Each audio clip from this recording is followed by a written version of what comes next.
man. My brother Vince Bear Quitugua. Did I say that right? Yeah, that's pretty good. Quitugua? You got it.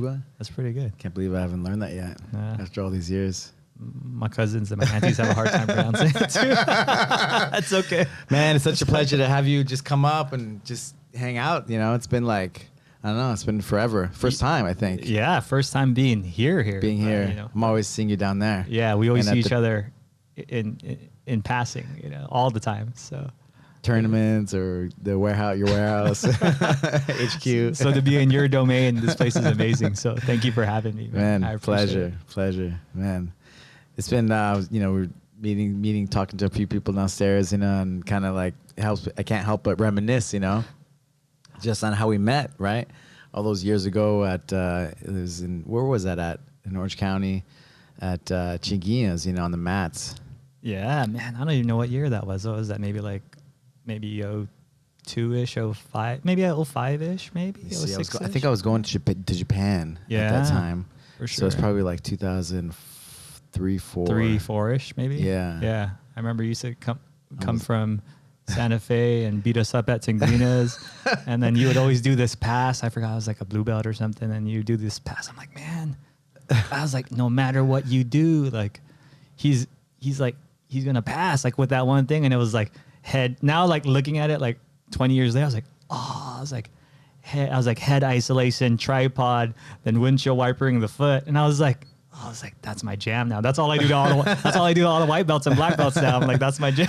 So thank you for that. Oh man, that's like, he had some tough guys too. Yeah, I remember, you know, because there weren't that many, right? He was like the guy, right? Yeah. And there was some tough guys, and Grant just moved here too. Yeah, from your space. From New Mexico, so he was just kind of establishing himself here. That was before Gracie Baja came to Southern California. It was kind of just like Tinguina and Orange County, and then Gerson up in LA. He was the guy, right? Yeah. He was the guy. He was the representative, you know, so it's like kind of crazy. Yeah, it's great. And one of the things I remembered is you were just so enthusiastic. There's just like such like love and passion, you know, in your heart, you know. And I remembered that, and so I think you probably had that same effect on everybody that you met, you know. Not everybody, but you know, just people remembered you because of that. No, I think like I was probably geeked out like anybody else, like kind of like I think you were as well, you know. And I think you were kind of going between fighting and stuff, and then I think like not many people know the story, but I think like, you know, you were our first athlete ever that like wore our stuff in like ADCC back. I forget what year it was. You probably remember, but like, and then you were doing MMA, and we had people that like wore our stuff in MMA. First sponsored athlete, right? First sponsored athlete. That was like fighting like at the highest level. And you saved, right? You saved that rash guard before you made gis. Like people. I think we got like the rash guards made specifically for you so you could fight. And I think it was like Hitman Dan or somebody that was like I was like Scotty, or I was like, who can I get rash guards from here? He's like, oh, check Dan or this guy, blah, blah, blah. And I was like, so I think I like met like somebody in like Huntington Beach. It had to be like Dan or something. And I was like, hey, I just need to get like these 5 rash guards made. I got to put like this like crane in the back, like, you know, like Karate Kid, like crane in the back. Cause like that's Alberto's thing. And then we just got to put a logo. So, and now, have you seen that shirt? There's like a guy with a crane kick, you know? Dude, we should remake that shirt. That thing was so sick. Now looking at it, that thing is iconic. It was like Karate Kid, but it had like crane. Oh man, yeah. There's like a picture of me, right? Like yeah, it was so with that little sick. Japanese like Karate Kid style, you know? Like MMA.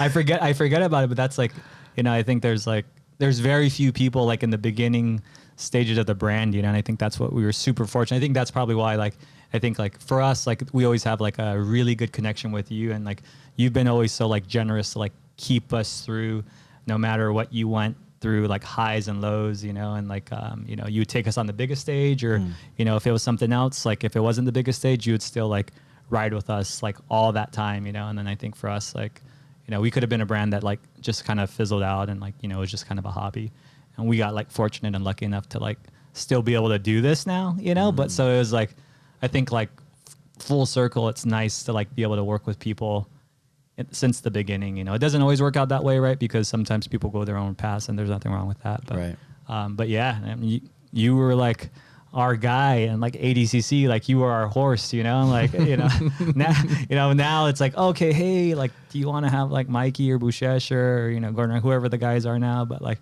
back then it was like, who's going to ride with us? Who can rep us? And then till now, we're still like, you were intertwined with the NorCal guys too, right? So like Gilbert Melendez and a lot of MMA guys. I remember you were trying to help me get a fight in Guam. Yeah.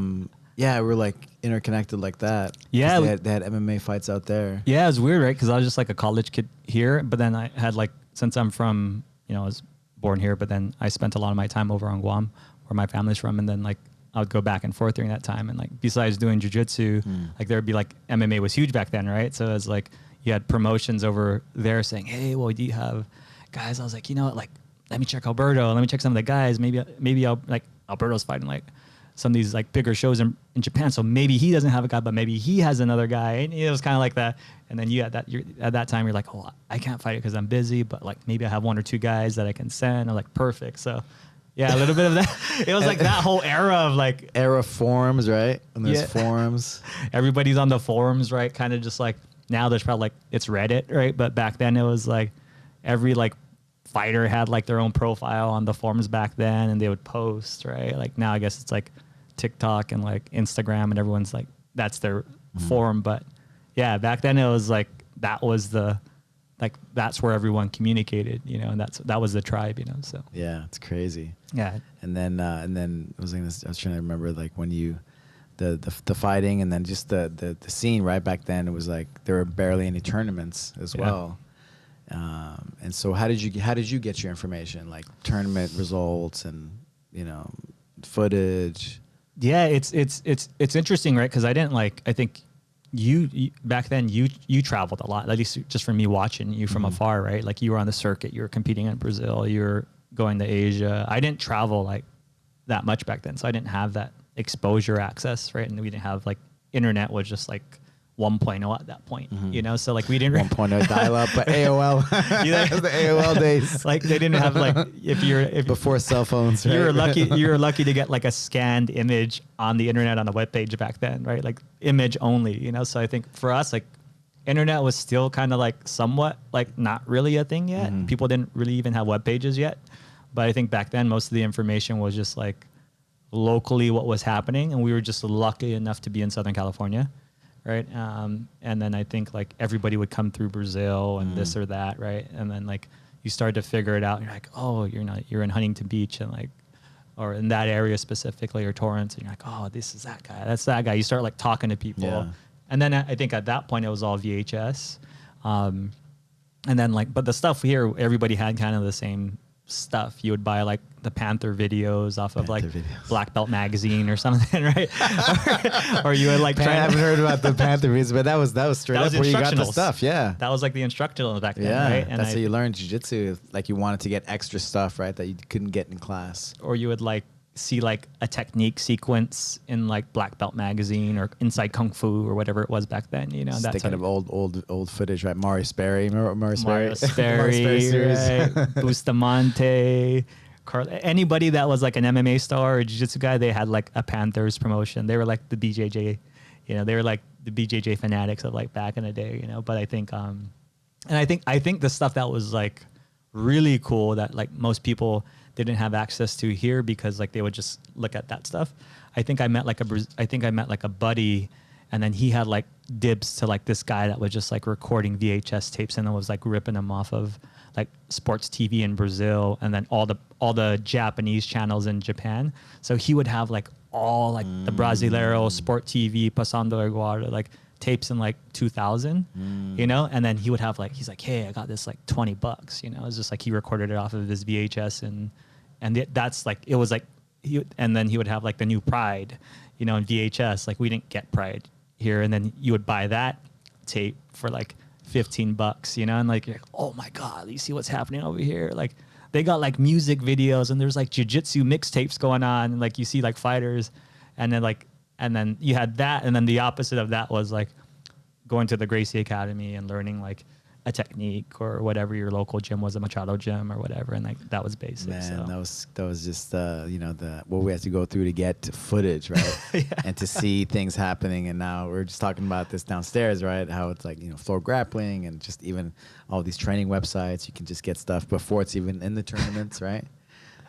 Yeah, and that you get that stuff, and we were kind of going like the way that the stuff evolves is just like insane, like now with like TikTok, we're here talking on a podcast, right? Like it's like the evolution of technology and how things are, how people like reconstruct whatever the new world of what jiu-jitsu and grappling looks like. I think it's cool and exciting. I think we were talking about it before. It's like you can appreciate what the past was and give credit to what that is, and there was something beautiful about that. But then what it kind of evolves to, like if you don't evolve with it, or kind of be on the front to help it evolve, like you kind of get stuck. That's one of the things that I really appreciate about you, and I appreciate about Shoyoroll and the culture is you guys always you always honor the people, the old school guys, the guys are everybody gets older, but you honor the people that kind of paved the path, right? And that's something special, That's something special, and I think that's you're thanking me of been around, and I stay true, and I think that's one of the things that makes me like I'm down Shoyoroll for life, not to be all exaggerate, but really that's you guys are real, and you're not just some business. It's like you guys live it, and you guys are about the right things that really matter. No, man, we appreciate it, and I think like it's people like you and people that appreciate kind of like the culture of what it is. And I think like I think we don't know any better, right? Like maybe that's just like how we were brought up, and I think like it's like everybody doesn't become something because like they're like magical or the best, like they had to like climb on the backs of somebody, and I think like when there's props to be given, like you should just give love to where like love is, and I think I think you come from a generation of like Americans that pushed into, kind of what, like you're like the generation before like the Jeff Glovers and the Bill Coopers, and and then that turned into the next generations of some of the other guys, and now it's the generation of like the Gordon Ryans, and and before him it was like the Ryan Halls, and now it's like whoever, and then now you're and the Rotolos, and now and all this like this new generation of what it was. But like I think you came from a generation where there was like 10 of you guys tops, right? Like BJ and and all these other guys through that era. And I think like to like pretend like it wasn't a thing, like and it's people. I don't want anybody to be a history major, right? Like, and all they really care about is what's current, right? And that's completely cool, But I think like the fiber and the DNA of what the culture is, like you can't like. I think it's really really hard to hide what that was and have that be like a fiber of who you are, right? But if you represent the culture in an authentic way, I think you can do both. I think you can honor who's current, right? Because that's probably who gets the eyes and the views. But I think like in terms of being associated with people that kind of helped, the culture and you, right? And I think also from like an organic level, not just from like, hey, we want to go sponsor like 10 legends and make them a part of it, right? And I'm not hating on that either. If you do that, that's cool too. But yeah, man, I think if you push culture first and you just want to be authentic to chipping into the pot of what it is, I think we all win. So. Like Paul Schreiner, like Batata, yes. like a lot of people probably don't know Batata, but like like all these guys, like it's interesting, right? Because they're like Shoyoroll, like they're just it's special, it's different. Yeah, it's different than any other brand, I mean, I think there's a lot of like good brands out there, and I think we just try and like like there's so many like untold stories of people, right? And it's just like, and at the end of the day, I think for us, like, man, anybody can, especially nowadays, right? Like if you want to Ken Florian, right? Kenny Florian. I remember when I was fighting MMA, like, man, Tap Out was paying him so much money. And he was like, I'm going to wear a Shoyoroll t-shirt to walk out to the cage because Bear's my boy. I'm Shoyoroll. And then at one point, he's like, we were talking to his brother. We're all together. And he's like, yeah, we had to sorry, Barry, but I gotta take this money. But the fact that they're willing to like, I don't think you were, just to rep, to go out to the cage. I don't know how many fights. There's so many fights probably. Yeah, it was like, you had guys like, because we like, think we were one of the very few companies within that time, and you would know it because you're familiar, like specifically for that era. Like, Jiu-Jitsu went through this weird time, right, where it was like Jiu-Jitsu and MMA were together, correct, right? And then MMA exploded, and Jiu-Jitsu still kind of Jiu-Jitsu still kind of stayed like hardcore. And then every company that was within Jiu-Jitsu became an MMA company, and they kind of like, I'll go back to Jiu-Jitsu whenever. And we kind of stayed like a Jiu-Jitsu company. Like, when even though everything said you should start making MMA stuff, that's where the views are, blah, blah, blah. And I think like we were just lucky enough to be like, and we had relationships with people that like appreciated the stuff that we were doing. And they were trying to find like a good like in-between balance between, taking the money and then still honoring like, relationship. But for us, it was like, and take the money, right? Like, and we appreciate like you even just taking us this far, right, with you. And I think like, Florian was one of those good examples. Like, man, he took us all the way to the end. All the way. And then he's like, dude, I was like, take the money, man. Like, we appreciate like everything you've been doing for us and we've been doing together. And I think Florian was like super, it had to be Florian. Yeah, it was Florian. I think like one of like the lawyers or something, because I think they started to go towards like a really strict like policy on banners and all this stuff. And he's like, hey, dude, like we got the last like this banner, and I had to like sign waivers for like, Zuffa or whoever it was like at the time, the logos and stuff, whoever like the company was that it was, and they're like, dude, like the lawyers gave us so much shit, but like we're able to get this last one passed, but after this, like I don't know, because these guys are like, the organization's changing so much. They were cracking down. They were getting sponsored by Reebok. And they're getting like big money. So yeah, man, we're super fortunate. Like all those guys, I think like, I think even like maybe like Scotty on the mat, like he's done a good job at the time as well. Just like building like solid core relationships with people that, he's worked with over a period of time.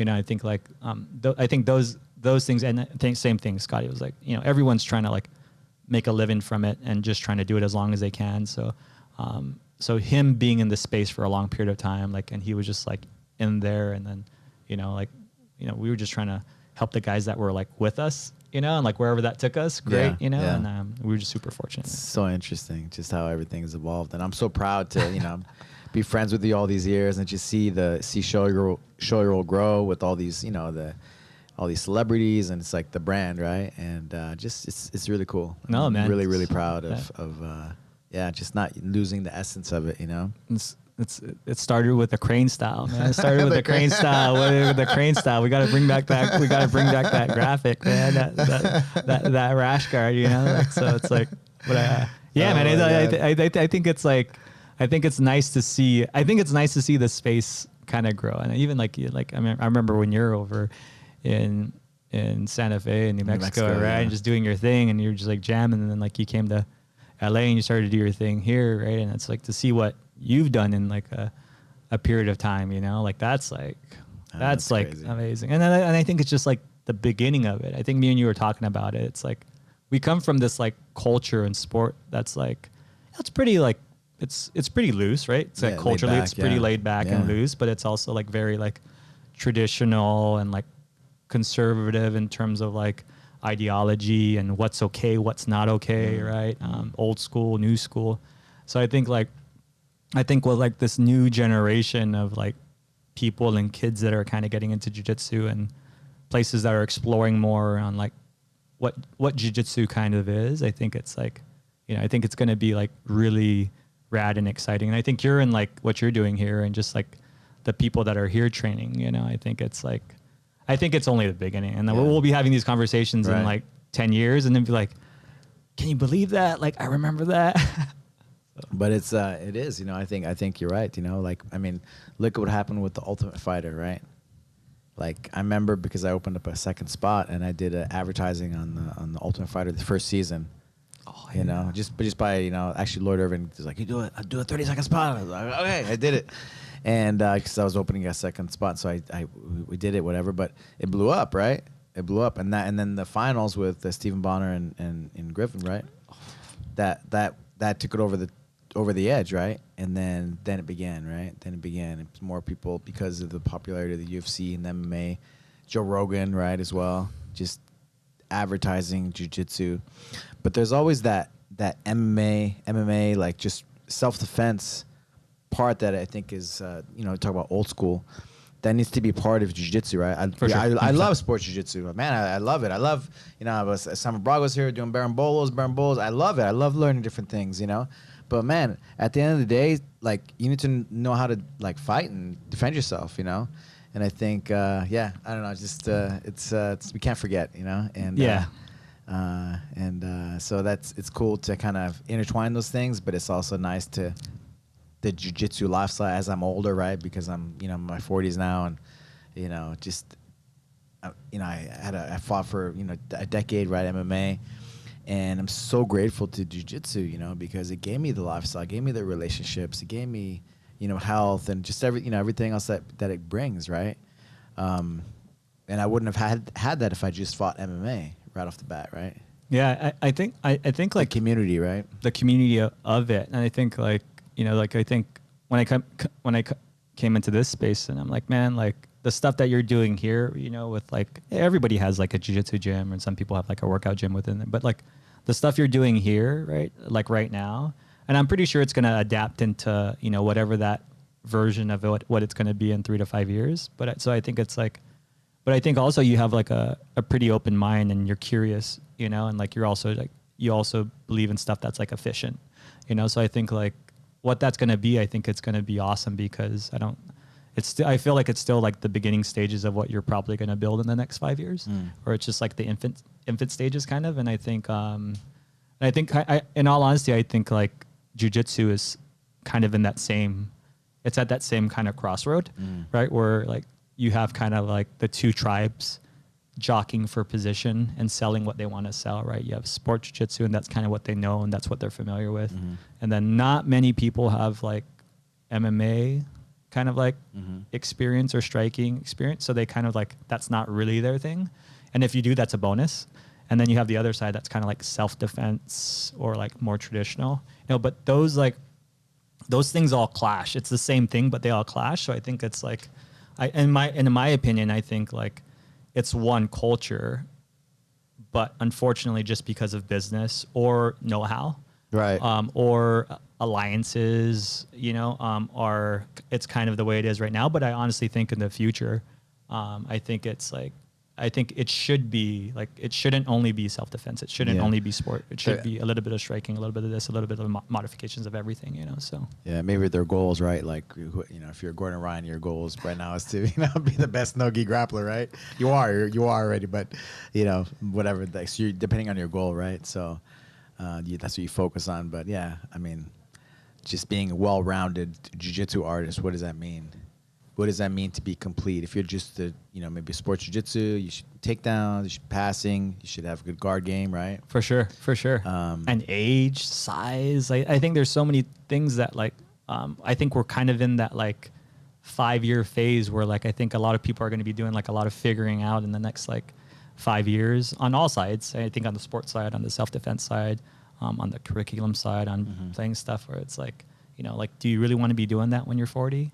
Do you really want to be doing that when you're 20? And then kind of like figuring out what that middle ground looks like in terms of like for those practitioners, and I think we haven't even really touched the surface, Yeah. Like for me, right, because I'm in my 40s now, and not that I'm, I feel good. I got the stem cells from Scotty on the mat. Shout out to him. Shout out to Scotty, OTM, OG. OTM, right?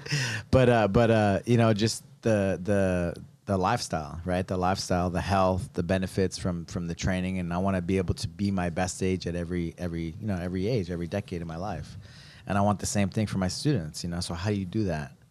And I was talking to you about the TACFIT stuff. Obviously, I don't want to go on a just talk about that. I'll start going off into the tangent, but it's like, I mean, it's the perfect fit, and I see that. Just that element, right? Recovery, like, and you see people like the beginnings of it. You're talking about the beginnings of it, but it's all there from, the TACFIT has all the things included, right? And so I definitely see that like as an evolution, of of training, right? Of training and combining those elements, right? Recovery and just deeper knowledge. Like, Henry Akins came here to do a workshop, and he was talking about this and that, like the base and the elbow rotation and this and that. And people were like, oh, it's like TAC-FIT, It's like the biomechanics. Like, you start to learn the biomechanics, right? And so, and the breathing too. So how to be efficient, right, with everything. Yeah, and I think I was trying to like not talk about everything that you're doing here, right? But at the same time, it's like, yeah, like stuff that's like TAC-FIT and like, a lot of this like mobility strength stuff that's like not typical, or like just typical dumbbell stuff, right? Like it's stuff that's so, and it's more like recovery, but also like strength, right? And it's like, I think there's going to be this kind of like gelling of what, of course you have mobility and fitness and all this stuff that's like its own category. Jiu-Jitsu kind of fits in that thing. But I really honestly feel like in the next like 10 years, there's going to be this like, it's going to unify, or some people are going to kind of unify some things, and it's going to be like a different version or an offshoot of what kind of jiu-jitsu is, in a sense, in my opinion. Yeah, I was talking to Scott Sonnen, the founder of TAC-FIT, and we watched the old, I'm a nerd, jiu-jitsu nerd, and we watched the Hicks and Gracie, the choke videos, right? And that was like inspiration. Like, that's how I got my mom, like okay, this is cool, right? Because the way he spoke, and very spiritual, and he was doing all these things, his movement things, his mobility things, and so he was on it, right? He was on it. He was ahead, right? He was on these things, right? But there's also missing some things because he has all these issues, health, body things from what I hear. But I talked to Scott about it, but just, that part, what he was kind of doing, right? That part, meshing it with jiu-jitsu, because I wish I would have learned these things when I was younger. And now I'm able to, prevent injuries, recover from injuries, because it's going to be a part of your training. So how do you recover from injuries? I was telling you this morning, I'll talk about this whole TAC-FIT and this thing the whole time if I keep going, Well, you're saying this stuff, and like I'm like so lazy, right? Like me making it to the gym like 4 times a week, right? Like, and I'm trying to like, and I'm just like, you're 50 times busier than me, but I'm trying to like squeeze in the time that I can, right? And like, and it's so funny, like I'll have like little nagging injuries and stuff. And a buddy of mine, Omi, at the gym, he's like huge into like exercise. He's probably using those he probably uses the clubs and all that stuff, all that stuff too. Club and he's bells, like, he's doing all that stuff when like at the house by himself, to kind of make sure, not to get stronger per se, but more for like recovery. And I'm like, hey, man, my neck's like, he's like, dude, you got to stop being stubborn. He's like, you got to start doing this stuff. He's like, if you want to like protect your body and you want to like work out some of those like injuries that you continue to have, like unless you commit to it, like you're going to come back in like 6 months and be like, hey, my neck hurts, my back hurts, and then he's like, that's like, this is a portion of what that is. He's just like, everyone's kind of like lazy or doesn't want to do it, but like they work hand in hand, and you're going to continue to have the same things that happen. And he jams me up all the time. We're like number one training partners, and he just like always jams me. He's like, come to me when you're ready. I'm like, that's it. I was like, all right, I'm not ready yet, but I was like, I'm coming soon. So that's the growth, right? That should be part of the training, the recovery stuff, and mobility with all the TAC-FIT stuff. Yeah, and really. I think it's going to be, I don't know, you know this, and you know this a lot, right? Because you have to run classes and everything, and like it seems like people only have like X amount of time, right, to kind of like commit to something, right? Like most people don't have the luxury of like coming and like training for like 3 to 4 hours. They're like, hey, I got 2 hours tops. 1 hour. Some people only got an hour. So like the interesting thing becomes like how do they all become separate things? Like 2 times a week for this, 2 times a week for that, right? Or is it just become like, hey, we do this thing 3 to 4 times a week, and within this hour and a half, 2 hours, you're getting all of this. So I'm not. It's more just like curiosity than anything. So that's a great thought, right? Because I thought about that, right? Especially, and one of the case in point is it's all interconnected. So when the pandemic happened, right, and I'm sorry, I pretended, I guess, for like maybe like an hour or one day to do jiu-jitsu with dummies and stuff, but I couldn't do it. It's either we're doing jiu-jitsu or we're not. But what we could do was TAC-FIT. And so we got a lot more people. We were on Zoom, right? And we did TAC-FIT. And what happened? Your body mechanics got better. They got cleaner. And what happens with that? Your technique is going to become cleaner and better, So are you improving your jiu-jitsu? Your breath is connecting to the movement, you know. So you're also connecting your technique. That's technique, right? You're connecting all those things. So you're improving, even though you're not training with somebody else. And so that it's all one. It's all one, except one day, you know, and Scott, he has these waves, like 4 7-day waves. So one day is like, you know, no intensity, low intensity, moderate intensity, and then high intensity. And high intensity is probably your jiu-jitsu days, right? But you can wave your training, and so it's all about training the right way. And maybe one of the days is just drilling. And so I think talk about evolution, or, you know, that's the right way. And he already said these things, like, you know, 25 years ago, right? People call him crazy and this and that. And now with all the metrics we have with our Oura rings and all these these Apple things, Watches, yeah, all these measurements, you know, we can see, that you know, he's right on, you know. So yeah, so it's a good thought, right, to have. And I was thinking about that, and really the pandemic was a good experimentation, or right chance to kind of see, well, what about that, you know? And we were able to do jiu-jitsu, but with ourselves, right? Totally. And I think the more that, like, you know, the more that jiu-jitsu becomes like popular, and you have ambassadors like Joe Rogan, rest in peace Anthony Bourdain, you know, celebrities and stuff that kind of like become like somewhat like, you know, people out there preaching Anthony Bourdain, he was Shoyoroll team, he was right? repping too. So, you know, I mean, these guys are kind of like guys that are like out there preaching the gospel to like the mainstream media, you know. And then, like, luckily enough, like the local people that do jiu-jitsu in their local town, you know, build some curiosity. Of course, the UFC, right, a big component of curiosity for jiu-jitsu, and then with like fitness being, especially after the pandemic, you know, like, it's like now everyone, like, you know, it was already kind of like on the trajectory up, but now everyone's like, I want a kettlebell. I want like a tack fit thing. I want a Bulgarian bag. And it's like, before it was like, that's like, that was kind of like my workout buddies. Now everyone's like, I don't mind getting a kettlebell, you know? So it's like, I think it's like interesting, right? We're at that like interesting, like, portion where I think like how those things kind of sync up, like, as like, somewhat, and what the future of it looks like: fitness, jiu-jitsu, grappling, you know, mental health, breathing, all of that stuff, mobility. It's kind of like, maybe like, you know, we're a little bit older in this, like, this thing, so it's like I feel like it's a little earlier, kind of like 20 years ago, where it was like, you had wrestling, you had a little bit of like sambo and leg locks, and like, you know, you had like typical like closed guard, open guard stuff. And like, people didn't know, like, they were all like individual categories, and you might have known like some of those takedowns, some of those things, and you might have not have. But like, fast forward 20 years now, like, it's all intertwined into like what this thing is. People used to boo at leg locks back in the day. Back in my day, they would literally boo. If somebody tried a leg lock, a foot lock. It was like, you didn't know how to pass the guard. You're bad at passing the guard. And then you had world champions, and people win ADCC off of purely leg locks, because it was so taboo, right? Crazy, right? Like, it was like, that's what kind of like, I think is super interesting about like where we're at as a culture.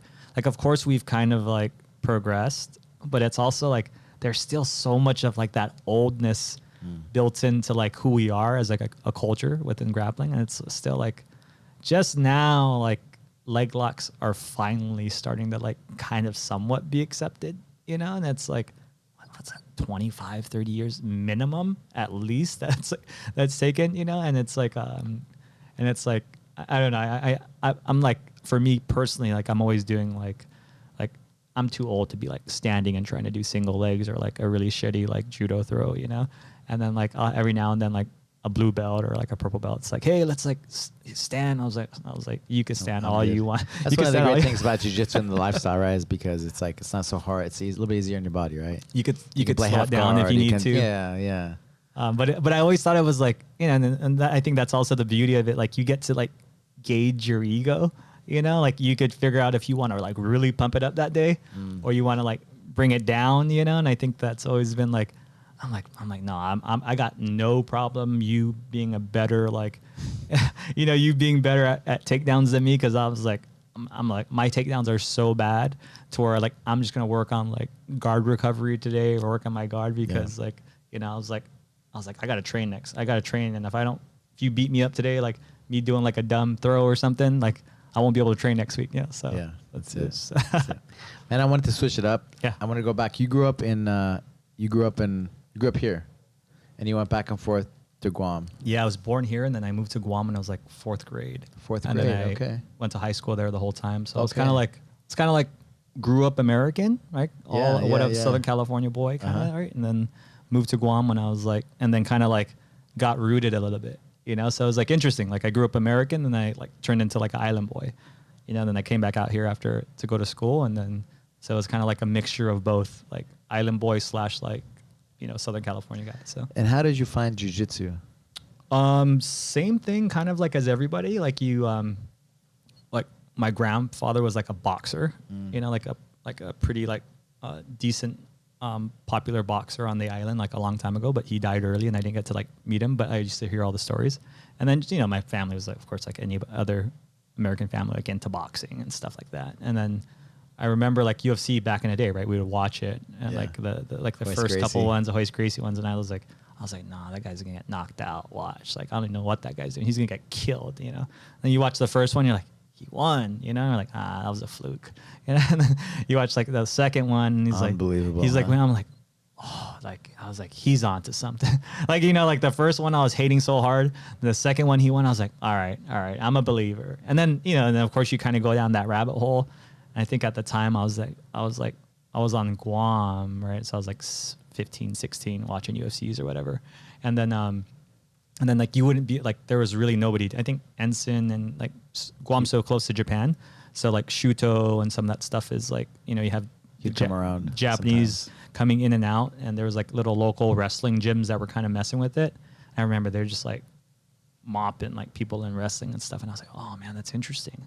And then I was just like, at that point, I was like deep into it. At every like VHS store, I'd go and rent like every single UFC, right? Like $1.50 a VHS, like, and you rent like UFC 3 the next day, you rent UFC 6 and 7 and 8. You just like Blockbuster, right? Then every now and then you get like an XFC or whatever the other organization is that's throwing little shows, right? Like, so that was just like the rabbit hole, and then come out to the States like 99 again for college, and then I was like, all right, like I'm like 45 minutes from like Gracie Torrance, like I can like, I can't really afford to pay for classes, but like I'm gonna borrow money from my mom and like, use that like $80 or $90 for one time a week, and then that was kind of it, man. They just jumped around from then. So that's how I got into jiu-jitsu, being a hater in the beginning, and then like being a hardcore believer, and just kind of like getting embedded into it at that time. So.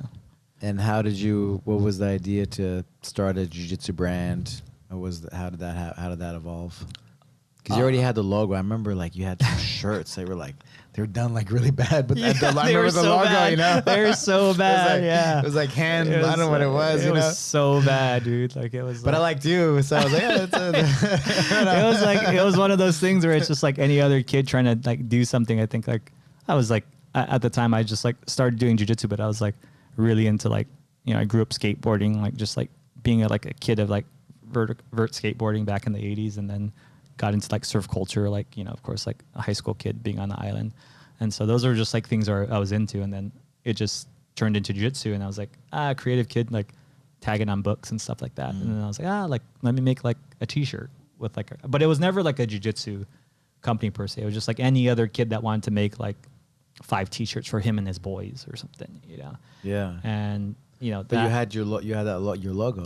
Yeah, the logo, I think we created the logo. Like it was a bunch of like renditions of what it was, and I think like it kind of like we did it like in 2001-ish, right? Like it was a different version. It was like 2 S's backwards. It was probably like heavily influenced by Stussy back then, right? And then like it was like I'm like the yin and yang's kind of sick, like do the yin and yang, like a rip off the yin and the yang, and put like 3 little circles there, like surfing, surf, scrap, grappling, like, and it was kind of like, just like the industries that we like grew up on, you know, like that were heavily influential, and like, so it's like, that was really it, right? The three circles to kind of like symbolize the three cultures that are like kind of where we draw most of our inspiration from. And then, you know, the little like S for Shoyoroll that kind of integrated somewhat of a rip of the yin and yang, you know, and then that was kind of it. So yeah, that was it, man. Then we got, there was some bad times in graphic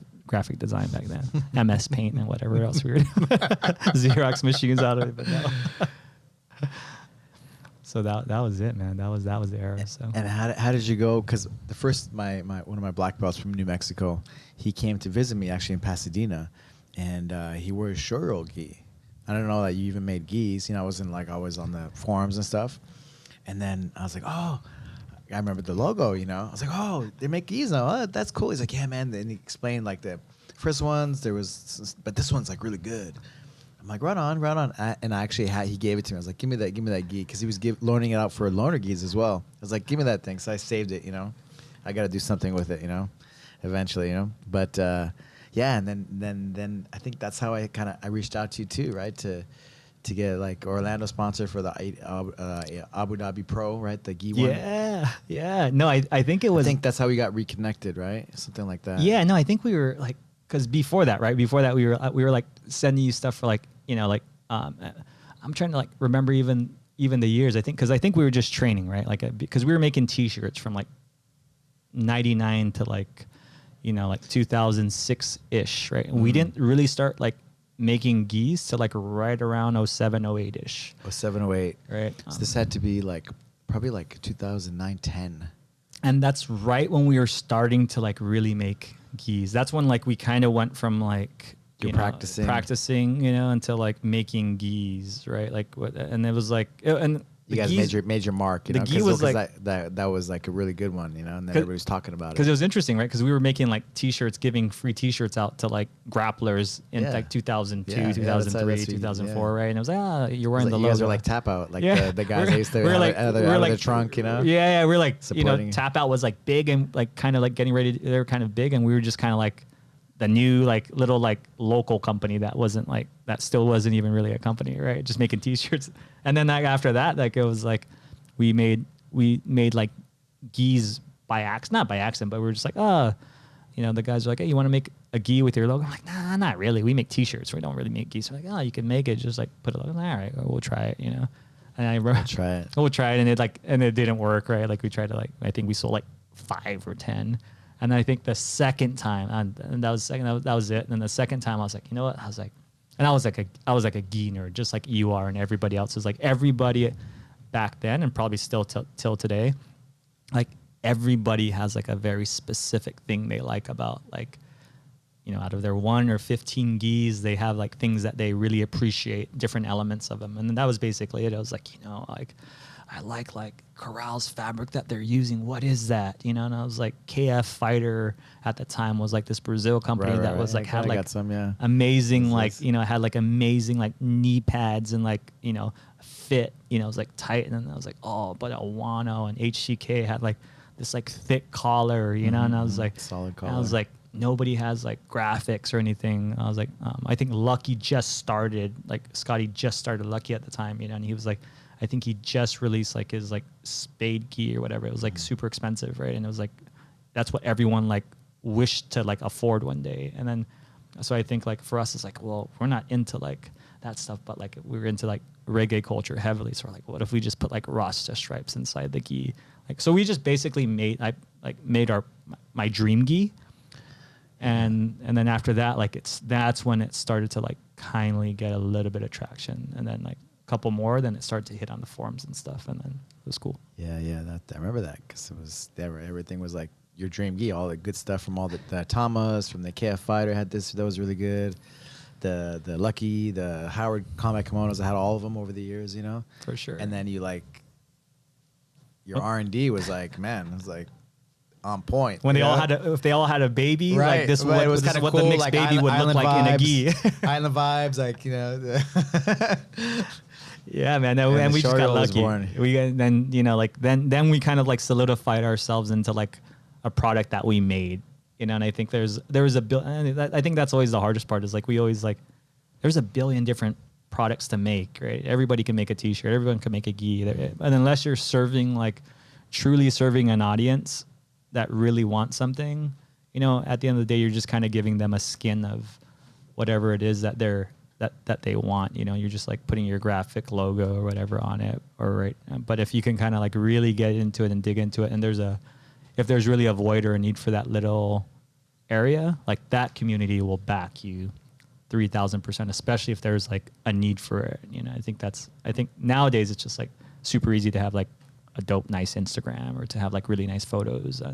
But like to kind of be in there and be like, hey, like this is what we do. We actually have a bad Instagram, you know, but we do this other stuff really good. That stuff I think is the stuff that's like, and then the other guys like your relationships, your authenticity, all of that stuff. And then your R&D, like you're always pushing, like you know, like I don't, you know, like the waist, you know, where you tied in the front, you know. I wasn't like, I appreciate that you're trying different things, right? But I prefer the kind of the other ones. But you adapted it, right? Now it's on the side, right? It's a little bit different. That's what people, you know, we come so far, right? Like, and it's like you're just saying stuff that's like for nowadays is like, yeah, that's how they all are.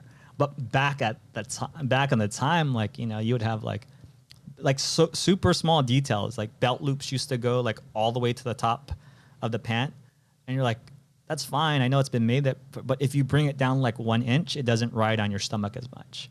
You're like, and then they're like, oh, then everyone starts making it like that, right? And back then, like there was, you know, this because you came from an era, but back then, like, you know, like there was like 3 to 4 gi sizes, right? So if you're really big or really tall, remember the A2H that was cool. The fact that you were doing that before, you know, Shoyoroll was big, you're already doing that.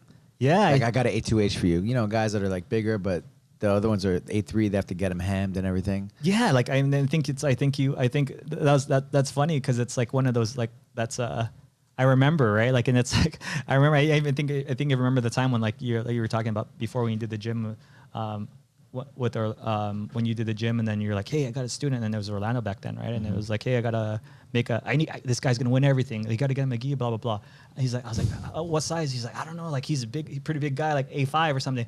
I'm like, he doesn't look like an A5. And I was like, no. And then I remember I was like, I have this gi size. It should fit him.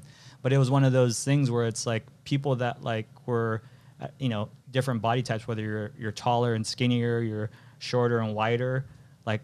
There was only 4 sizes then. And then like for us, it's like, you know, like what, like we were like, why don't we like, and I think that's probably what like started to like graphics and some of that stuff that culturally we were into. But I think like we truly like cared about the fit of the gi. And I think that's like a little different. And we knew why people probably didn't do it either, because like that segment of like, you know, if size 10 and 11 are the most popular shoes, who the heck wants to make it a 6 or 6.5, you know, like engage that. So when the other side, like when 80% of your business is size 9, 10, and 11 in shoes, you know, so for us, it's like, well, why don't we create like, you know, 10 gis for this like 6'6" guy that's like 180, you know, he doesn't have to wear the same gi as the guy that's like 500 pounds, that's 6'2", you know. And so that's one of the things that makes Shoyoroll special, right? Is you care enough to be like, you know, it's not about, you know, whatever the business thing. It's like, no, it's I want to do we care enough to make the right gi sizes for these guys so they can buy it, not have to take it to the dry cleaner and get it hemmed like actually Orlando had to do with the other ones with the Lucky gi, you know, that's really expensive, and then yeah, it still doesn't fit right, you know. Yeah, I think it's like it's interesting because we get to watch it in a space, you know. Of course, fast forward to now, like everything's standard, right? Like that's the base level of what you have to do to be within the space to kind of be like somewhat. You guys evolved it. You guys changed the game over and over and over. You still are. Yeah. You know, with all the stuff that you're doing, I appreciate it. I'm like, oh, that's right on. They're trying this. They're trying that. Yeah, we miss it a lot, and we're some of the guys that, you know, you guys are doing the same thing, right? Like, and it's like, you know, sometimes you hit it, sometimes you miss it, you know, and I think the more any companies or any brands or businesses trying to evolve and care and truly try and like make things, you know, better or different, you know, and they're just trying. I think overall it gets, you know, everything gets better. And I think that's the beauty of like Jiu-Jitsu or Brazilian Jiu-Jitsu specifically compared to the other martial arts. One, it's popular right now because it's like probably what Kung Fu and Taekwondo were in terms of like popularity in that generation. But I think what's interesting is I think like culturally, like within the community, it's kind of turned into all these other things and segments, you know, like, and it's like, oh, you know, gyms are like way more like experimental and interesting, you know, brands are way more experimental and interesting, you know, and like lifestyle communities, like there's so many of these like mixture of things, and I'm pretty sure other martial arts have it, but like I haven't seen too many like forms of expression in other martial arts communities. You know, maybe it's because of the traditionalness of martial arts and it being super conservative, but I think jiu-jitsu is like really expressive, and like you see like the kinds of things that are able to be done in jiu-jitsu all the way around top to bottom, like within the industry compared to other industries. And it's like, oh, they still have like 4 size gis. Like why, you know, they don't have like these things. Why, you know? And of course there's the reasons why.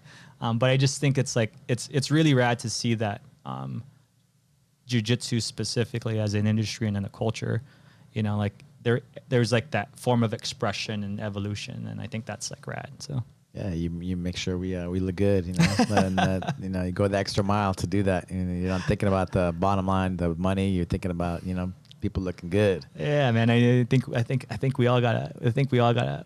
I like to buy my acai bowls, and you know, I'm about to go try one downstairs soon. But but I think like, you know, Acai like Jungle Cafe. Get that when you better come over. That's the one. But yeah, I think it's always nice to like be able to like make sure you pay the bills, you know, and you're doing business so you could keep the lights on, right, and make sure people are able to do things. But I think like, man, the more that you can, I forgot who I was talking to. I was like, man, when you're not an artist, when you're not able to geek out or be like a specialist and dive in and just like nerd out about things, like you start to remove what makes it special, you know, because you have to run the business or you got to go to work and this and that.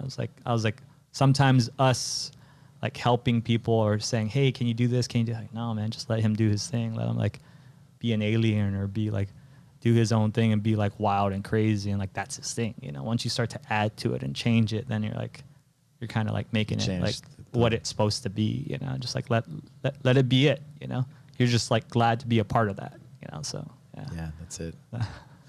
I remember going to the warehouse, one of the first warehouse, probably the first one, and you still had your day job. Yeah, for sure. And you came with your button-down shirt, and it was after work. You met up with us after work, I think. Good. And you've been grinding now for probably at least a couple of years, but you know, at that point, you know.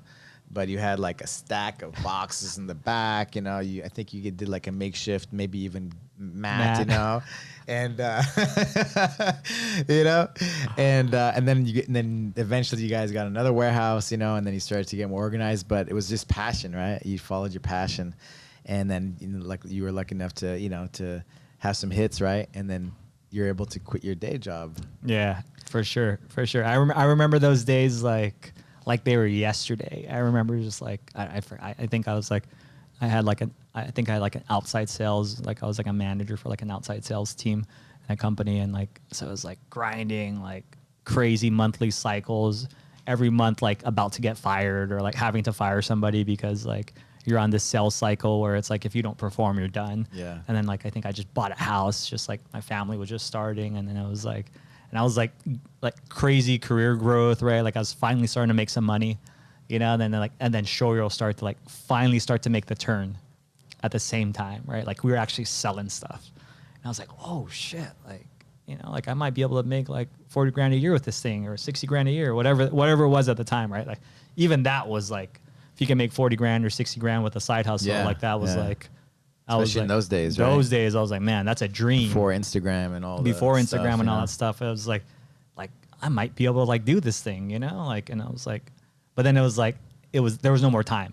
It was just like, I was working like, you know, 7 to 6 at my day job, and then just trying to like answer emails in between the days, right? And then like, you know, 8 o'clock, 9 o'clock to like 1 a.m., 2 a.m., like trying to like catch up on like the forums and like emails and stuff. And then that kind of ran its course. And then like started to be able like not answering all the emails because I was like working.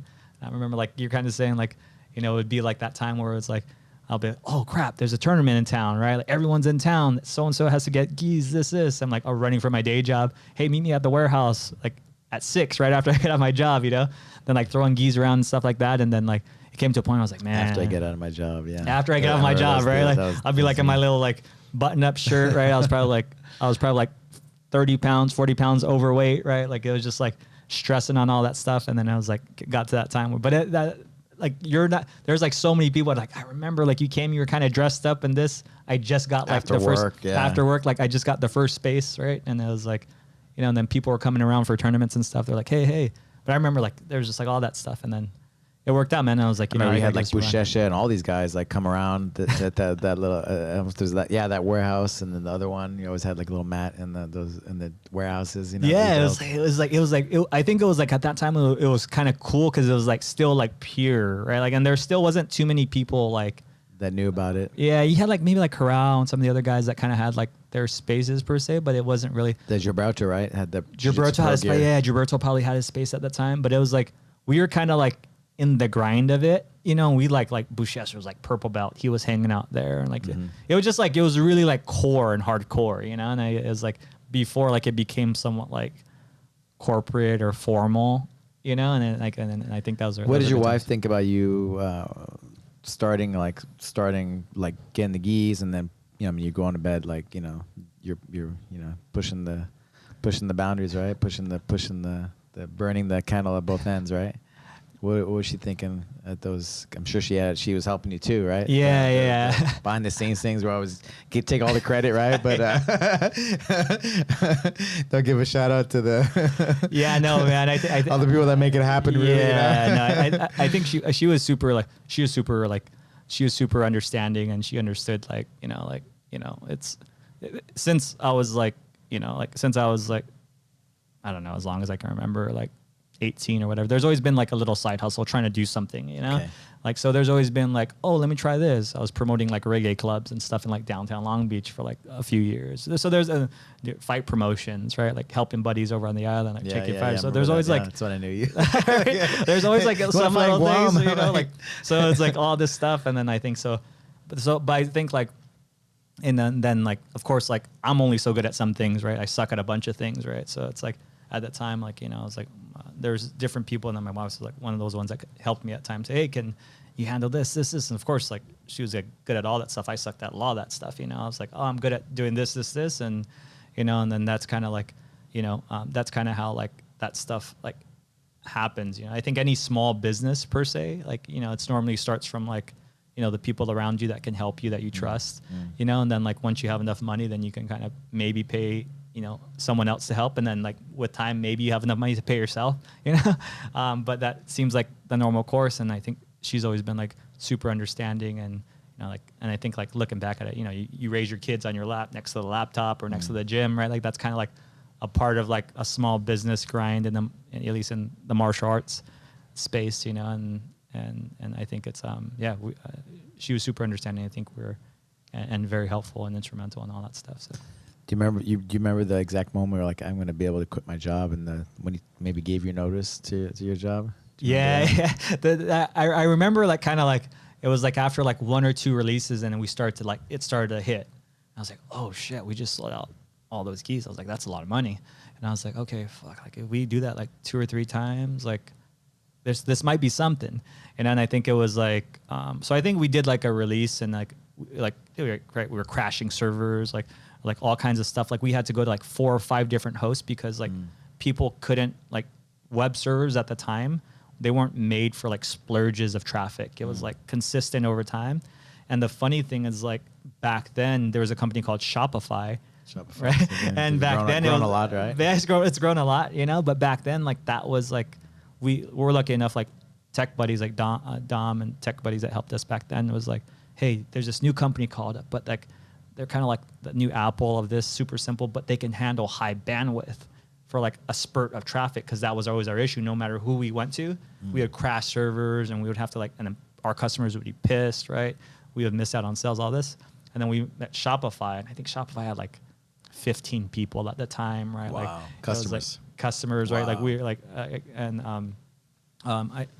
actually, I take it back. They had like 15, they had 15 people within staff, but like, you know, they were still like on the fringe. They were still in Canada and nothing. And then we picked their company and like, they're like, man, we used them. And it was like, they could handle all the traffic, all the bandwidth. And I remember it's so funny, like when we used to get like companies, like people go in and like hack and like try and figure out how to like find different like codes of like how to get into like our store, right? Because like we would do drops and people would be like stoked on like buying and reselling whatever they were doing, right? And then they were like, hey man, I talked to Shopify, hey, like some like hacker guy got into our site and they were able to order it when it wasn't the release time and people are pissed off. We don't have any stock, this, that.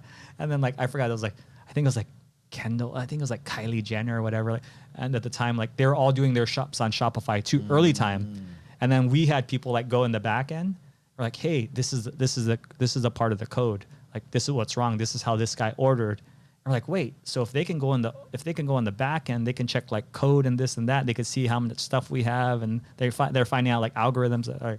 Could we do this to other stores in Shopify? So we kind of went into different stores in Shopify. Then we were able to go into like, I think it was like Kylie Jenner's makeup or whoever whatever the Kardashian was of who it was at the time.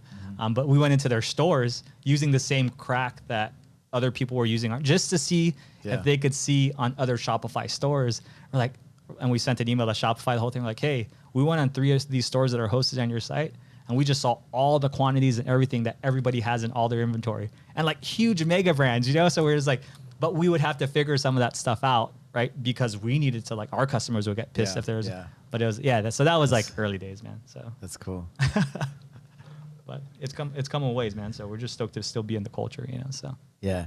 So, you know, like all these celebrities, like, you know, you're the number one, you know, I hate to say like all those GOAT talk, right? It's like bad luck, GOAT talk, right? On the MMA and whatever, you know, don't you feel that way? So I don't even want to say that, but you know, my, you know, it's the brand, right? It's like the brand, most popular gi brand, whatever. How does that feel? You know, I love your posts because you're always so humble. Like, man, I'm so humble. I'm so grateful to the community just for the support, like the drops that you would do, and there'd be like all night long waits. People would camp out. The Worlds, when you were doing those drops before the Worlds. Yeah, man. We're not that good, man. We're just lucky to be in business one more year, you know. And I think like I appreciate the comments, and I think like I don't know, maybe it's just like, you know, like for us, we think like of jiu-jitsu as like this is the culture we do business in, and but we're just like a small fish in someone else's pond, you know what I mean? Like, of course, we're okay in this space, but who knows? We might not be there in 5 years. There might be like a younger, better version of us, you know? And I think they're not gonna have the community you guys have. yeah, for sure. And right? I think that's kind of like I think, you know, people that are down for, you know, for Shoyoroll. Yeah, the Shoyoroll team. Like my daughter is like, you know, wearing Shoyoroll, you know, like, you know, it's so cool, you know, to see the next generation coming up and representing and being proud of the things that she's, you know, feeling good in it. Yeah, I think that's kind of like we struggle with it all the time, you know, and I think there's like ebbs and flows of every company. You know, you get high, you peak, you drop down, then you have to re-peak again, and like unless you're like cognizant or aware of it, right? Like you're like you don't know what's happening. You're just trying to do your best, and I think we're able to reflect a lot, you know, and I think like we have like instant feedback from our consumers, and like we're pretty hard on ourselves, you know, as far as like, hey, are we pushing too hard? Are we pushing too little? Are we trying? We're not trying, you know, are we trying to like manage the business right? Are we not? Blah, blah, blah. And I think like, and then like every now and then we get that like, oh shit moment, you know, and it's like, and then we're kind of like at that right now, right? And we go through these like cycles every 3 to 5 years. And it's like, no, like you kind of missed it. You like what you've been doing good at these areas of the brand or the business, but like you're missing why you do this, you know. And for us, the reason why we do it's for like the community, for the culture to build, right? Of course, when you have to run a business and you have to like do things to like make your business more efficient, creative, all this stuff, make the brand better, you forget the, hey, like go give out some stickers at the tournament, or go like vibe out with the people, you know, and like go be the energy that like is what the brand is, you know. Like you are an extension of the community, you know, and I think that's a lot different than like, you know, sponsoring an athlete, you know, or giving somebody, and that's super important too, you know, but I think like, I think the roots of it is the most important, and we lose touch sometimes, and we always got to get back. So little things you guys do at the Master Worlds, right? It was huge, right? The tournament, and I missed you guys, but some of my guys saw, you know, met up with, you know, Marco and some of the AJ and the boys. Yeah. But it's cool. You guys always do little things, you know, like I forgot what you guys are hiding geese, right, in different spots, you know, and people are all nerding out on it, right? Yeah. I feel like it's been a minute because of the pandemic. COVID, like yeah. You lost COVID. 2 years, 3 years just in that. Yeah. And I'm sure it was kind of crazy too for you guys because, you know, we didn't know what was going to happen with Jiu-Jitsu, right? So I'm sure like if people are not in the gym, it's not helping us. I'll tell you that much. If gyms are closed, it's not helping us. I'll tell you that much. But I think it's also forced us to like adapt, right? Grow, be more resourceful, you know. But I think like I think for us, it's like selling stuff is not like, that's not fun. Like that, there's of course it's fun to sell stuff and you pay for stuff and that's like exciting. But like really, like if you're not doing, like me personally, like there's very few things that get me like excited, you know, like especially when you've done it for this long within this culture in this space. Like you go over, you're like, here we go again. This guy's gonna win by advantage. These 5 guys are like gonna do this, you know, like you see the same people for the same 20 years, you know, you're like, it kind of gets like, you know, like a little old sometimes. So like you're trying to find ways to like revive that like love and passion, like the first 3 or 5 years you did it. And I think for us, like if we have like a way to like ignite the community, you know, and make it like one more layer, like interesting, and they're around it, then like, you know, if jiu-jitsu wins, we win, you know. And I think like, and that's kind of how we think about it. And like when we do stuff like, you know, the Masters Worlds, and we're like, people are like going around like looking for treasure hunt geese and stuff like this, and they're stoked out on it, like that stokes us out. Like that's cool. Like setting up a booth and like selling some stuff. Same thing. Everybody else, I'm like, I'd rather go like hang out with Alberto and talk shit. Or oh, they gave a shout out to the jiu-jitsu tapes. He sends me like a jiu-jitsu tape of, I forgot what, you know, but that's it, right? That's it. How brilliant is that? Like that, but your Instagram isn't good. Like, man, that's money, you know? That's like real. That's realness. Who's in the game? That's real. That they feel that. Yeah, it's like the jiu-jitsu tapes was like, you know, one of those things where it's like, you know, it just like, because he's laughing because it's real, right? It's what the community is, you know. And I think anytime that we get closer to like what the community is, you know, of course, like we make like geese and that's projects and collaborations and this and that. That's all like people. That's what people want to consume, you know, because like they're familiar, it's their taste or not their taste or whatever. But I think like the fiber of like what it is, jiu-jitsu tape is like, that's an authentic expression of what our culture is, you know. And I think the more that companies can do some of those things, like it's rad, because it's just like, it's our community, and it's like as authentic as you can get, and it's pure, you know, it's pure, it's, you know, it's not edited, it's not that, right? Like it's just kind of put out there, and like if people can relate, then we're doing something fun for the community, you know. So. Yeah, that's awesome. I love it all. Love it all. That's all, man. Matt, how many kids you have? 4. Four. Your firstborn is Solo? Solo. Second girl, Sedia. Third one, Sole. And fourth one, Selah. Selah, okay. Yeah, so all S's. All like S's. my kids. All S's too? Yeah. Oh. Sevon, Sona, Serene. 3.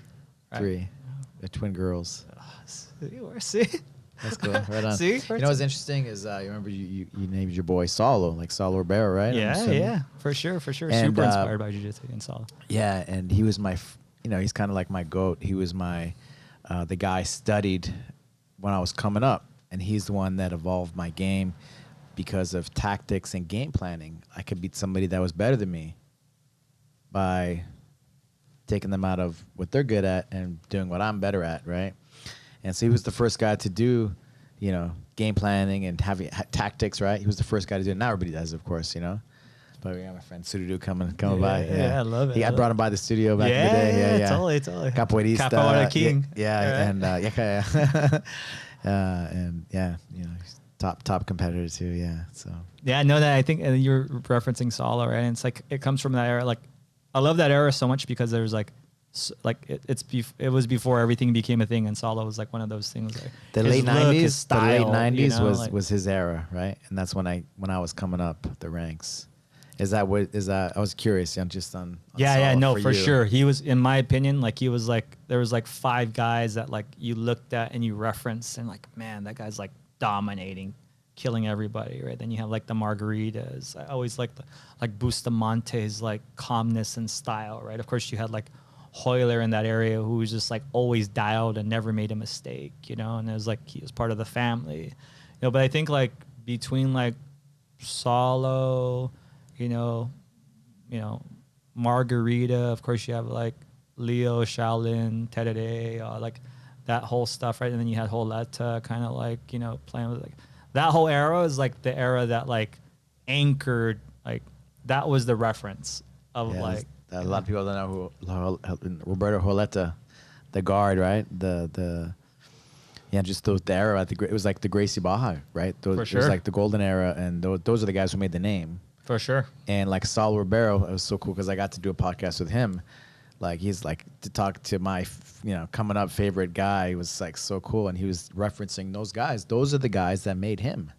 Speaking of giving homage and respect to the guys who came, those are the guys who made him because they're always evolving. They're always changing up their things. For sure. You had a Holeta, you had you name them, different games, different styles. They were evolving, changing the game. For sure. Totally. And then another thing I learned about him too was he didn't win until he was black belt. He like lost. He lost. And then he didn't win. And then when he won a black belt, he took it all the way. From lightweight to ultra heavy, whatever. He won every weight category except for the absolute. But his brother finished the job, right? Yeah, Shaji came in. He smashed for sure. Yeah, it's super. I'm like a nut geek for this stuff, right? Like it's just like I don't know. After you do this stuff for like, I hate to be like act like I'm old, but I am, but not, right? But it's like 20 years of like geeking out, like and like that era specifically. Because I like the 90s. I like using that. That's where like the since the 90s thing came from because like that's where all the influence and referencing comes from. The keys of Ali Ismail and the whole lot too had patches like all patches, over, right? Like you have your mechanic patch, your little like juice sponsor, right? Like of course like whoever it is that's like someone giving you like giving you your meals, whatever. But like that was the era, and it's funny because like trends always like repeat themselves, right? And it's like.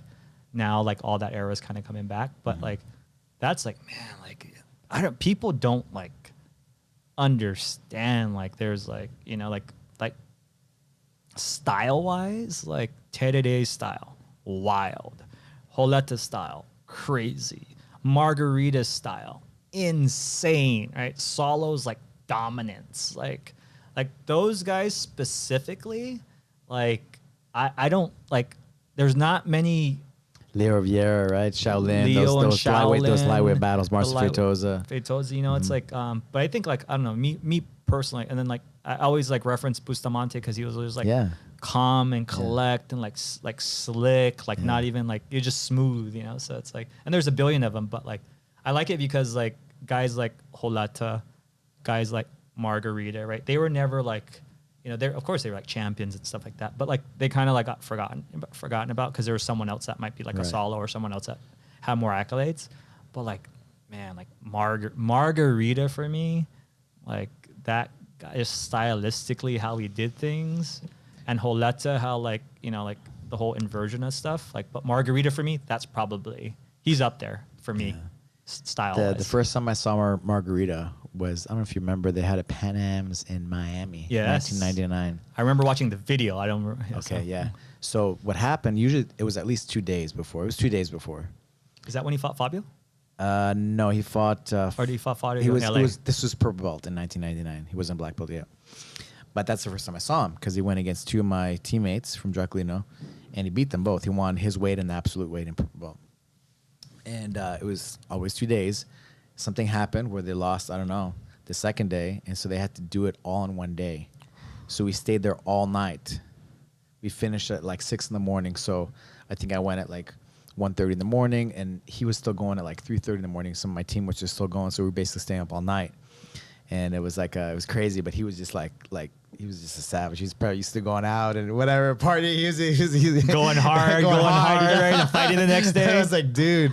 But that was his breakout. And after that, I started paying attention to him. And then, sure enough, we got all the way to black belt. And then, you know, he'd be one of my hero. You know, the solo and the absolutes. You know, but yeah, man, what a phenom. You know, what a phenom. What legendary matches he had. You know, Didn't he come back and fight at the Worlds like 5 years later, and he fought Hodger in black belt? I feel like. I think so. He had that motorcycle accident. Yeah, right? yeah. And then I think he was never like the same, but you know, I'm not sure. But he did. Yeah, he's just. I mean, he was just. But like anybody that like looks for, and I don't know, it's just like one of those things where it's like I get super excited about the people now too, right? But it's like it's all this stuff, and like I always get excited whenever there's like new blood of someone that's kind of like exciting in the space. And I think like right now, like, you know, we went through like that wave where you had like every 2 or 3 to 5 years within the sport, it kind of like slows down. It kind of gets boring because that guy hasn't emerged yet. And like, you know, after like the Buchecha phase, right, like that kind of went away. It's kind of like been kind of like an impasse. And of course, Gordon Ryan now is like exciting for the space, but it's kind of like getting ready to like make a lull. And then I was like, who's exciting? And then you have like the revitalization with like the Mika Gavals and like the Rutulo brothers. Mika Gavals coming. And as soon as they can hopefully they can keep the pace, you know, like, but that makes me at least feel good. And not anything wrong about like all the other champions. That's cool. But like something that's exciting, you know, like, so. Never stops, right? It doesn't stop. It never stop. And I'm always like, I love the sport and the art and the culture so much. I'm ultra critical on it, right? Even though I still love and like if I'm like being critical on it, it's because I like care for it so much, you know. And it's like I want like more people to watch it. I want more people to join gyms. I want more people to like consume and wear stuff that's like the culture of what we do. And then I think like, you know, like I think the sport itself, it's like, oh man, like why are they still fighting 10 minutes? Like, you know, or like why can't they just do like 6 minutes? And like, well, jiu-jitsu's this, jiu-jitsu's that. I was like, I get it, guys, but come on, like, you know, we're not the only thing that's like this. You know, that's what we need, right? Just to pat the passion, showing the passion, and then, you know, making those adjustments, you know. And I think we're getting there. I think it's like, you know, it's slowly but surely, but I think like, you know, it's come a long way from like, you know, early 2000s where you have to go into like a local high school gym and you're supposed to compete at like 8 a.m., but you compete at 6 p.m. 8 p.m. That's how it was, right? You remember that? I mean, that was the standard. They had the pans in Florida, like Orlando, and then they had the day before weigh-ins back in the day, right? And Brazil would be at Carlos Gracie Jr.'s house. You know, it was next door to the gym. You know, so we'd go to his like backyard and they had the weigh-ins there, and then he had all the brackets on the wall, like kind of, you know, taped to the wall. But then in Orlando, in Florida, the line was like, it was like, I don't know, like all day. And it was like Florida sun and heat, you know? Humid. And so it's funny because a lot of people have pictures from that day from the weigh-ins just because they were there all day, you know? And they, you know, somebody had a camera, those disposable cameras or whatever. And you look at those pictures and like, man, all those guys that stayed in those lines, they're black belts today, right? To be that committed, to be that passionate, right? Like I always tell people like, man, you gotta be like a little crazy to stick with jiu-jitsu a long time. I think that now it's a lot easier to kind of like stay a little easier because I think people are at least like trying to get their program and their gyms, like their class structure a little better to kind of like, but like, man, you gotta have something special in your mind or something really deranged to be able to be like, hey, like I don't mind getting beat up or being in uncomfortable positions. And then I think that's kind of like, you know, what forms the tribe, you know, because it's like it makes you who you are, makes you better. Yeah, to persevere. It's always like, and everyone, it's always the same thing. Like you're like, I'm like, jiu-jitsu is like a cult because I was like, no matter what, like people preach the gospel. Once they're hooked, you know, and like, and then you're like, oh, like CrossFit's kind of culty. You're like, they believe in what they're doing, you know, like it's just because they like what they're doing, you know, and I think that's the beauty about jiu-jitsu. It's like people believe in it so much because like it hits them in the place where it like helps them. Mm-hmm. And I think that's a beautiful thing and it's a benefit because I think like once they're able to like stick, you know, it's like, you know, that's what we all want. You know, we all just want more people doing jiu-jitsu and add in and help into their lives, you know. So it's a beautiful thing. The yin and the yang that I'm going to give a shout out to TACFit or whatever it is, but TACFit, you know, the yin and the yang to keep you healthy keep going, right? You get your black belt and you keep it going till the end, you know. Be like a Halle Gracie, right? The TACFit, they're gonna be, you know, like if they're not on it now, you know, like they want to be on the front end, they don't want to be on the back end, you know. But it's like, yeah, man, I think like the TACFit stuff and that stuff is all the stuff that's like, it's kind of like right now, it's kind of like they're like, what is this, huh? How? Like that's what jiu-jitsu was 20 years ago. They're like, what, huh? No, now it's like, hey, my kids do jiu-jitsu. Like everybody says their kids do jiu-jitsu now. Like, and they're like, have you tried it? Like, no, just my kids do jiu-jitsu. Like, you know, they want to try it. They're just super intimidated to go into the gym, you know, like, yeah. But it's like, I have a strong feeling like TACFit and some of that stuff is going to be like, it's going to be right there in line with it. And I think we have to, right? That's the evolution. It should be better, you know. We should be learning all these things with our training.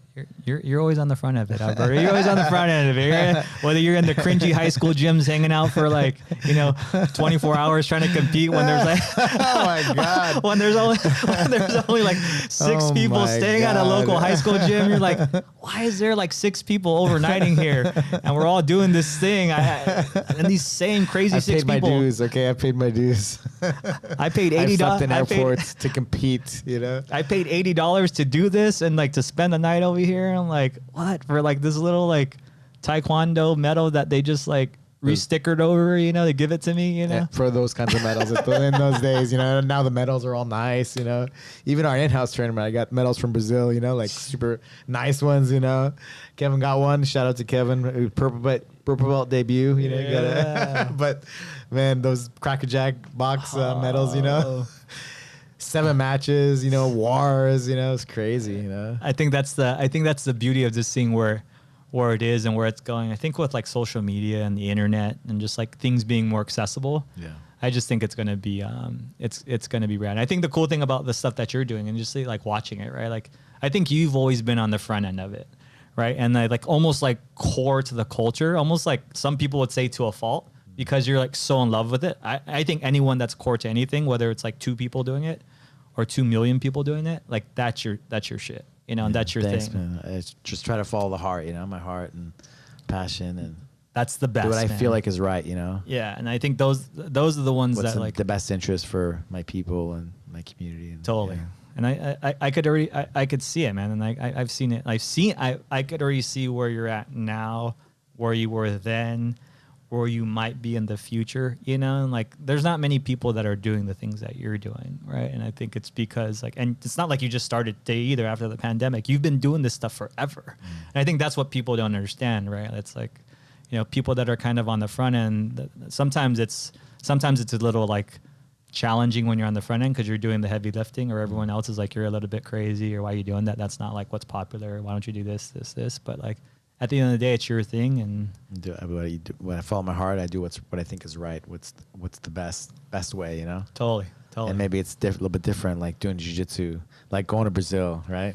Going a different path, you know? Like, what am I doing here? That's what I mean, am I man. Doing here? People don't even know. Like, you've been crazy doing all this stuff, getting like robbed, way before. Getting like, you know, sleeping in an abandoned house on this island that I had to paddle a boat to get to. People are like, oh wow, like Alberto got this nice gym and legacy, and like he just we had a mall left his Fusca, his Beetle, his Volkswagen Beetle. So it was cool. We had a car, you know, and man, like you know, Escohega, we'd go to, you know, we'd go out, you know, and so it was, you know, some days we'd have like the water, like it would smell kind of like sewage-ish, you know, and it would go into your clothes a little bit, you know.